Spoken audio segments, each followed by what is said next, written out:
Entry number 7, Kamaligan National High School, Core and Staff, Kick, Lieutenant Colonel Natasha Lenet May Ras, Corps Commander.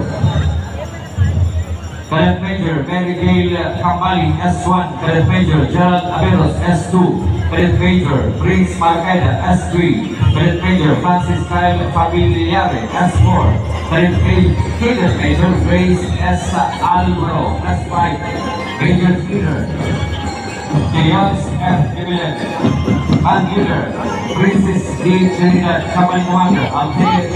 Briones, Company XO, Alexis Malfred, First Platoon Leader Boys, Cadet First Lieutenant Zuriel Garcia, Second Platoon Leader Girls, Cadet First Lieutenant Alin May Paulo, Second Platoon Leader Cadet First Lieutenant Alin May Paulo, Michael Repeat, CAT Facilitator, Romulo Aguilon, and Advisor, Christian Roy Marino, Airways Santa Ana.